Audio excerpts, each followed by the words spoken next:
আমরা at first পাখির ব্রিডগুলো নিয়ে আলোচনা করছি যে কোন পাখিটা আমাদের কি কাজে ব্যবহার হচ্ছে। বেসিক নলেজ থাকার জন্য এটা খুব ইম্পর্টেন্ট ভাবে দেখতে হয় যে কি পাখি পুষছি, তা কেন পুষছি। যদি আমি সেটাই না বুঝি তাহলে কোনোদিনই ভায়াবিলিটি আনতে পারবো না। তাহলে আমি কস্টিং হিসাব করতে পারবো না, তার শেড হিসাব করতে পারবো না, তার জন্য ফিড হিসাব করতে পারবো না। অ্যাট ফার্স্ট যদি আমরা দেখি এটা পাখিটা, এই পাখিটা দেখতে এত সুন্দর লাগছে, সফট ফেদার, এত সুন্দর দেখতে, এই পাখিটাকে দেখতে খুব পছন্দের একটা পাখি, দেখতে খুব সুন্দর লাগছে। তাহলে এই পাখিটা অর্নামেন্টাল ব্রিড, এটা সিল্কি ব্যান্টাম। এটা কখনোই আমরা এই পাখিটাকে যদি কেউভাবে মাংসের জন্য পুষবো বা ডিমের জন্য পুষবো তাহলে এটা পোষা ভায়াবেল হবে না। তারপরের ব্রিডটায় আসি, এটা একদম ইন্ডিয়ান ন্যাটিভ, মানে আমাদের পিওর দেশি মুরগি। এই পাখিটাকে যদি আমি কখনো পুষতে চাই তাহলে এই পাখিটা অলওয়েজ ব্যাকইয়ার্ডের জন্য, এই বড় কমার্শিয়াল ফার্মের জন্য নয়। যেমন এই পাখিটা, একে যদি আমি পুষি তাহলে এর বছরে আমি 70টা মতো ডিম পাবো পার ইয়ার, কমার্শিয়াল হবে না। ওজনও একে ধরে বোঝা যাচ্ছে মোটামুটি 1 কেজি 200 বা 1 কেজি 300 ওয়েট, সেটাও আমার কমার্শিয়াল ভায়াবেল হবে না। এবং এই পাখিটাকে খাঁচায় আটকে পোষাই যাবে না, ছেড়ে দিতে হবে, নিজের বাচ্চা নিজে ফোটাবে, দিয়ে ছেড়ে দিতে হবে। তারপরে এই পাখিটাকে দেখা যাক, যেহেতু দেশি মুরগির একটা খুব ভালো ডিমান্ড রয়েছে, এই পাখিটাকে অ্যাপারেন্টলি, আচ্ছা পাশাপাশি ধরো পাখি দুটোকে, এই পাখিটাকে প্রায় এর মতো দেখতে, তো সেই জায়গা থেকে এই পাখিটা তৈরি করা হয়েছে। এই পাখিটা সোনালি, এটা একটা ক্রস ব্রিড, ফাউমিয়ান আড়াইয়ারের ক্রস ব্রিড। এই পাখিটাকে বাংলাদেশ থেকে মেনলি আনা হয়েছে ভারতে, প্রপারলি অফিসিয়াল ব্রিড নয়, গভর্নমেন্ট অফিসিয়ালভাবে আনা হয়নি, আনঅফিসিয়ালি এসছে। এই পাখিটাকে এভাবে পোষা হয় এবং এখন ব্যাপক হারে মার্কেটিং হচ্ছে, এই পাখিটা বিক্রি হচ্ছে। এর বেনিফিট, এই একটা ডুয়েল ব্রিড, বছরে 180 থেকে 210টা মতো ডিম দেয়, ডিমের পারপাসে পোষা যেতে পারে। মাংসের ওজন প্রায় দেশির সমান সমান হয়, টেস্ট দেশির মতো না হলেও দেশি বলে একে বিক্রি হয়, কারণ পাশাপাশি প্রায় একই রকম দেখতে। ক্লিয়ার? দেন এই যে পাখিটাকে দেখা যাচ্ছে, এটা হচ্ছে আড়াইয়ার, রোড আইল্যান্ড রেড। দেখা যায় এই পাখিটার গ্রোথ দেখা যায় যে এই এর মেলের ওয়েট 2.5 কেজি অবধি হয়ে যায়, ফিমেলের ওজন 1 কেজি 800 অবধি হয়ে যায়। ফলে এই পাখিটা মাংসের জন্য যেরকম ভালো, ব্যাকইয়ার্ডে ছেড়ে দিলে স্ক্যাভেঞ্জিং ব্রিড, বাইরে থেকে খুঁটে খেতে পারে, সেই জন্য খুব ভালো। এবং এই পাখিটার এগ লেইং এবিলিটিও খুব ভালো, 280 অবধি পার ইয়ারও এগ দেয়, ডিমগুলো ব্রাউন সেলেক এবং বেশ বড় হয়। তাহলে এই পাখিটাকে যদি কেউ পোষে, সে মাংসের পারপাসে এবং ডিমের পারপাসে এবং কখনো প্রয়োজনে ব্যাকইয়ার্ডে ছেড়েও এটাকে পোষা যেতে পারে। তাহলে এটা একটা হাইলি কমার্শিয়াল ব্রিড। যখন আমরা এই পাখিগুলোকে নিয়ে কাজ করি তখন আমাদের এই পাখিগুলো সুস্থ আছে কিনা দেখতে হয়। সুস্থতা দেখার বেশ কতগুলো লক্ষণ আছে। যেমন এই পাখিটাকে যদি আমি দেখি সুস্থ আছে কিনা, তাহলে প্রথম পাখিটাকে এইভাবে ডাঙা ধরে তুলবো, তারপরে পা দুটোকে এভাবে ধরবো, ধরে ডানাটাকে এভাবে ভাঁজ করবো, করে এইখানে কান সেট করব, তাহলে ওর বুকের পালস রেটটা আমি শুনতে পাবো। যদি কখনো দেখা যায় এর মধ্যে ঘর ঘর করে আওয়াজ হচ্ছে বা সমস্যা হচ্ছে বা পালস রেটটা সমান রিদমে নেই, তাহলে বোঝা যাবে এই পাখিটা অসুস্থ আছে। হলো আর একটা হচ্ছে পাখির নার্ভাস সিস্টেম ঠিক আছে কিনা, মানে মিনারেলসের কোনো ডেফিসিয়েন্সি আছে কিনা সেটা বুঝতে হয়। যেহেতু লেয়ার বার্ডস, এটা বুঝতে হয় মিনারেলসের কোনো ডেফিসিয়েন্সি আছে কিনা। কি করতে হয়, পাখিটাকে এইভাবে সোজা করে ধরতে হয়, স্থিরভাবে পাখিটাকে নিজের চোখের দিকে সেট করতে হয়, করে পাখিটাকে আস্তে করে চোখের দিকে সেট করে নাড়াতে হয়। দেখতে হবে মাথাটা এক জায়গায় রেখে বডিটাকে নাড়াচ্ছে কিনা। যদি নাড়ায় তাহলে বুঝতে হয় ওর নার্ভের কোনো রকম প্রবলেম নেই। এই যে লোকাস ঠিক করেছে, ও একদম ওই লোকাসে ফিক্সড আছে, ও আর কিছু করছে না, মানে নার্ভের কোনো প্রবলেম নেই। তার মানে মিনারেলস ঘাটতি একেবারেই পাখিটার মধ্যে নেই।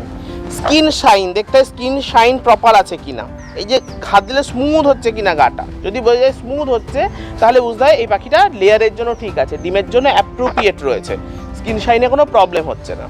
আর একটা দেখতে হয় এইভাবে ডিমের পাখিতে লেয়ার বার্ডসে দেখতে হয় যে অ্যানাসটা ভালোভাবে ওপেন আছে কিনা, এই যে অ্যানাসের কালারটা এটা পিঙ্কিশ আছে কিনা, ঠিকঠাক ওপেনিং আছে কিনা। যদি অ্যানাস পিঙ্কিশ ওপেনিং না থাকে তাহলে বুঝতে হবে এই পাখিটার রক্তের সমস্যা রয়েছে, অ্যানিমিয়া রয়েছে। আর যদি এখানে আপনি বললেন মসৃণ, যদি খসখসে হতো তাহলে কি, তাহলে মিনারেলসের ঘাটতি রয়েছে, মানে পালক ডিমের জন্য উপযুক্ত না, না ডিমের জন্য উপযুক্ত না। এই পাখিটাকে যদি ধরা হয়, এর পিঠের উপর থেকে যদি হাত দেওয়া হয় তাহলে ওর যতটা মসৃণ, হাত দিয়ে দেখুন ওর যতটা মসৃণ অতটা মসৃণ নয়, বোঝা যাচ্ছে। তার মানে এ এখনো সেই ক্যাপাসিটিতে নেই যে ডিম আসবে, যেদের বয়সই কম, এখন সেই ক্যাপাসিটিতেই আসেনি। ডিম দেওয়ার জন্য উপযুক্ত হয়েছে কিনা ফিমেল কি করে বুঝবো? এরম ধরবো, এইখানে এই যে এইখানে হাত চাপ দিলেই দেখো লেজটা উঁচু করে দিচ্ছে। এই পাখি, ওটা তো মোরগ মেল, ওটা হবে না। এই নেই, বোঝা গেল? এটা দেখি একবার করছে, তার মানে ও এখনো ডিমের বয়সে আসেনি। এই পাখিটাকে এই মুহূর্তে লেয়ার ফিড বা ডিমের মেডিসিন এসব কিছু দেওয়া যাবে না। ন্যাচারাল ব্রিডের ক্ষেত্রে কি হয়, লেয়ার ফার্মে যখন পাখি আসে তখন নতুন পাখি পুরনো পাখি বোঝা যায় না। তখন কি আমরা বয়সটা দেখবো, কিরমভাবে বয়স দেখবো, যে এই পাখির যে ফেদারগুলো, একটা করে ফেদার তুললেই নিচের যে তুলোর মতো পালকটা বেরিয়ে যাচ্ছে, তার মানে এই যে বড় বড় ফেদার দিয়ে ঢাকা রয়েছে, তার মানে এর ফাস্ট মল্টিং হয়নি। এই পাখিটার বয়স 80 দিন মতো হবে। 90 দিন হয়ে গেলে এই লেয়ারের নিচে একটা করে লেয়ার গজাবে পালকের, ক্লিয়ার? আর এই তুলো তুলো পালকগুলো পুরোপুরি ঢেকে যাবে এবং এই পালকগুলো এত বড় বড় আর থাকবে না, পালকগুলো ছোট হয়ে যাবে আকৃতিতে। এই পাখিটা তো আমরা দেখেইছি ডিমের মতো, উপরে অ্যানাসটা বড় হয়ে গেছে, ও ডিমের উপযুক্ত চলে এসছে এবং লেয়ার ক্লটিং হয়ে দেখে দেখে অনেকগুলো লেয়ার, দেখো। তার মানে এই পাখিটা অনেক বুড়ো পাখি, 3-4টে লেয়ারের পরে তুলো পালক পেলাম। তার মানে এটা এক ধরনের অনেকটা বয়স্ক পাখি। যেহেতু পিওর ব্রিড, বাচ্চা ফোটানোর ব্যাকইয়ার্ড ব্রিড, তাই ওকে পোষা হচ্ছে। কমার্শিয়ালি এরকম এত বয়স্ক পাখি কিন্তু পোষা হবে না। পাখিটার বয়স কতদিন? এই পাখিটার বয়স প্রায় 7 থেকে 8 বছর। 8 বছর? 8 বছর। একটা মুরগি কত বছর বাঁচে? 25 বছর বাঁচে পিওর ন্যাচারাল ব্রিডেরা। 25 বছর? 25 বছর বাঁচে। আচ্ছা। কিন্তু আমরা কমার্শিয়ালি কিন্তু 25 বছর পোষার কোনো মানে নেই কাউকে, লস হবে, কারণ তার প্রোডাক্টিভিটি কমে যাবে। মুরগির ক্ষেত্রে যখন আমরা অসুস্থতা দেখছি, যে মুরগির অসুস্থতা, রানীক্ষেত যদি হয়, ভয়ঙ্কর রোগ রানীক্ষেত, তো রানীক্ষেতের মুরগি সবসময় ঝিমোবে, এরকম সুস্থ চনমনে থাকবে না, ঝিমোতে থাকবে। যে ফার্ম থেকে পাখি কিনছি তখন এই জিনিসগুলো লক্ষ্য করতে হবে যে পাখিটা ঝিমোচ্ছে কিনা, এবং পাখিটাকে ধরে তার অ্যানাসের পোর্শনটা দেখলেই দেখা যাবে এটা ক্লিয়ার আছে কিনা। ডায়রিয়া হলে বা অন্য ধরনের যে কোনো ডাইজেস্টিভ ডিসঅর্ডার হলে সেই পায়খানাটা এখানে লেগে থাকবে, নিচের এই পালকগুলোতে পায়খানাটা লেগে থাকবে। পাখিটাকে ধরে যখন আমি কানে তার হার্টবিট দেখবো একভাবে এভাবে ধরে, তখন তার হার্টবিটটা ক্লিয়ার আসবে না, এভাবে ক্লিয়ার পাওয়া যাবে না হার্টবিটটা। পেটে একেবারেই কোনো খাবার থাকবে না। আর পাখিটাকে আর একটা দেখার ভালো প্রসেস হচ্ছে, পাখিটাকে এভাবে ছাড়তে হবে। ওই যে উড়ে দাঁড়িয়ে পড়লো, জাম্প করলো, দাঁড়িয়ে পড়লো, এটা মানে ও সুস্থ আছে। যদি অসুস্থ হতো ও ডিসব্যালেন্স হয়ে পড়তো, যে কোনো একদিকে ভর দিয়ে ও ডিসব্যালেন্স হয়ে পড়তো। এগুলো পাখিকে দেখতে হবে। আর হচ্ছে ভ্যাকসিনেশন, সমস্ত পাখিগুলোর ক্ষেত্রে ভ্যাকসিনেশন খুব ইম্পর্টেন্ট। যতগুলো ভ্যাকসিন করার রুলস আছে রিজিয়ন ওয়াইজ, ততগুলো ভ্যাকসিন কমপ্লিট করে নিতে হয়। ডে 1 থেকে ডে 3-র মধ্যে F1 বা B1 স্ট্রেন ভ্যাকসিন করতে হয়, যেটা রানীক্ষেতের জন্য নিউক্যাসল ডিজিজ। তারপরে 11 থেকে 17 দিনের মধ্যে একটা ভ্যাকসিন করতে হয়, সেটাকে বলা হয় গ্যাম্বারো ভ্যাকসিন। তারপরে 45 দিনে যখন পাখিটা চলে আসে, তখন ফাউল পক্স বা ফাউল কলেরা যদি পাওয়া যায় সেই ভ্যাকসিনটা করতে হয়, যে রিজিয়নে যেটার অ্যাটাক বেশি সেইটা করতে হয়। তারপর আফটার 60 ডেজ ভ্যাকসিন এই পাখিগুলোকে সমস্ত রানীক্ষেত ভ্যাকসিন ইনজেক্ট ফর্মে দিতে হয়, যেটাকে আমরা বলি R2B ভ্যাকসিন। আচ্ছা, ইনজেকশন আছে কারণ দিয়ে দাও। পাখিদের ক্ষেত্রে যত ছোট সিরিঞ্জ ইউজ করা যায় তত বেটার, যত ছোট সিরিঞ্জ ইউজ করা যায় তত বেটার। আমরা আজকে নর্মাল জল দিয়ে অ্যাপ্লাই করছি এবং প্র্যাকটিস করছি, কালকে আমরা ফাইনাল ভ্যাকসিন করব। ভ্যাকসিনটা সবসময় নিয়ম হচ্ছে যে সূর্য যখন অস্তে যাচ্ছে, মানে রোদ থাকবে না, সেই সময় আমরা ভ্যাকসিন করব। তাছাড়া আমরা অন্য টাইমে কোনো ভ্যাকসিন করব না, সূর্য অস্ত যাওয়ার সময় ভ্যাকসিন করব। আমি একটা ছোট প্র্যাকটিসে দেখিয়ে দিই, যে কোম্পানির ভ্যাকসিন সেটাতেই আমরা ক্যালকুলেশন। সিনের কি ভাবে ভ্যাকসিন করা যায়? একটা হচ্ছে চোখের ড্রপ, কত ধরনের ভ্যাকসিন করা যায়? চোখের ড্রপ হয়, চোখে বা নাকে ড্রপ। তারপরে হচ্ছে পালক তুলে সেইখানে ড্রপ, সেটা পক্সের ভ্যাকসিন করা হয়। পালক একটা তুলে নিয়ে পেক্টোরাল পালক সেখানে ড্রপ হিসেবে দিয়ে দেওয়া হয়, পক্সের ভ্যাকসিন করা হয়। আর ইনজেকশন ফর্মে ভ্যাকসিন করা হয়। এবার ভ্যাকসিন করার জন্য পাখিটা সবসময় সিরিঞ্জটা ধরো, পাখিটাকে সবসময় ধরতে হবে এরকম টান করে ধরতে হবে, মানে যে ভ্যাকসিনের জন্য ধরছে সে টান করে ধরবে। এভাবে ধরুন,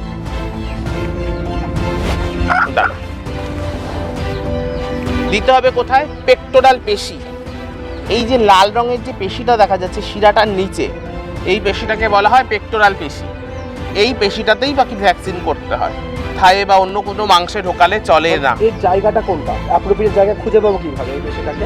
দুটো হাড়ের মাঝখানে পড়বে ডানায়, আর এই লাল যে শিরাটা রয়েছে তার পাশেই পেশিটা পড়বে। রেডিয়াস এবং আলনা হাড়ের মাঝখানে পাবো। যদি কারোর অসুবিধা হয় তাহলে এভাবে পালকগুলো ছিঁড়ে নেবে। নতুন কারোর যদি অসুবিধা হয় তাহলে এভাবে পালকগুলো ছিঁড়ে নেবে, দিয়ে পেশিটা বার করে নেবে। হলো, পেশিটা বোঝা যাচ্ছে, দেখতে পাচ্ছ লাল রঙের পেশিটা? এইখানটায় কি করব, এইভাবে সিরিঞ্জ ঢুকিয়ে দেবো।